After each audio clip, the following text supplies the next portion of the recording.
안녕하세요.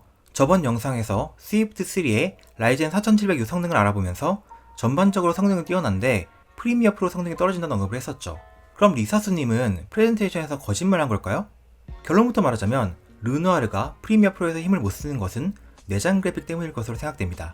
간단한 영상 편집을 할 수 있는 가벼운 노트북으로 르누아르를 고민 중인 분이라면 이 영상을 끝까지 봐주셨으면 좋겠습니다. 여기 두 개의 노트북이 있습니다. 오른쪽은 에이서 스위프트3 라이젠 르누아르 4700U가 달린 노트북이고 왼쪽은 같은 에이서의 스위프트5 인텔 8세대 i5 8269U가 들어간 노트북입니다. 참고로 스위프트5는 대만의 그램이라고 불린 노트북입니다. 그램 이상으로 가볍지만 그램만큼 성능이 떨어지는 휴대성을 최우선으로 한 노트북이에요. 각종 CPU와 GPU 벤치마크 결과를 참고해도 스위프트3가 여기 스위프트5보다 CPU 성능은 2배 이상, GPU 성능은 3배 이상 뛰어납니다. 램도 2배 더 많고요. 그럼 이 둘이 프리미어 프로에서는 성능이 얼마나 차이 나는지 두 가지 측면에서 확인해 보겠습니다. 첫 번째 타임라인, 두 번째는 인코딩입니다. 제가 테스트에 사용한 시퀀스는 소니 알파6400으로 4K 영상을 촬영한 후 컷 편집을 하고 트랜지션 효과를 적용하고 색 보정을 시행한 간단한 브이로그입니다. 풀 HD로 해상도를 낮춘 시퀀스와 4K로 그대로 해상도를 유지한 시퀀스 두 개를 만들어 놨습니다. 프로젝트 설정에서 렌더러는 오픈CL GPU 가속을 사용했습니다. 먼저 풀 HD 시퀀스의 타임라인 재생 성능을 보겠습니다. 여기서 보시면 스위프트3가 스위프트5보다 더 부드럽게 재생되는 모습을 확인할 수 있었습니다.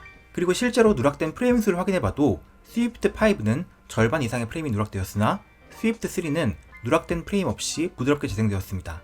하지만 4K 시퀀스로 오게 되면 스위프트5는 많이 끊기지만 그래도 일단 재생은 되는 모습을 보이지만 스위프트3는 아예 프로그램이 멈춰버린 수준이었어요.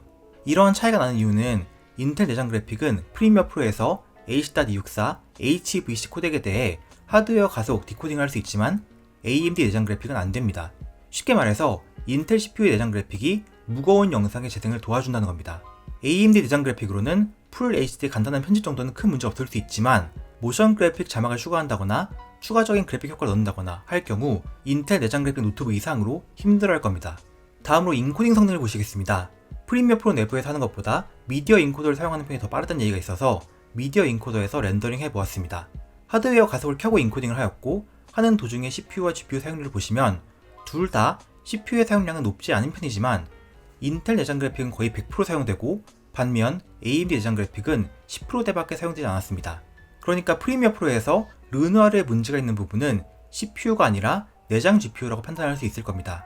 최종적으로 인코딩 타임은 스위프트3가 13분 6초, 스위프트5가 19분 43초가 걸렸고 그래도 여기서는 스위프트3가 더 빠르긴 한데 처음에 말했지만 스위프트5는 구형 인텔 8세대 CPU를 달고 있는 데다가 그 성능도 제대로 사용하지 못한 하드웨어를 가지고 있죠. 이론상으로는 스위프트3가 훨씬 더 빨라야 하는데 그 정도의 차이는 나지 않았습니다.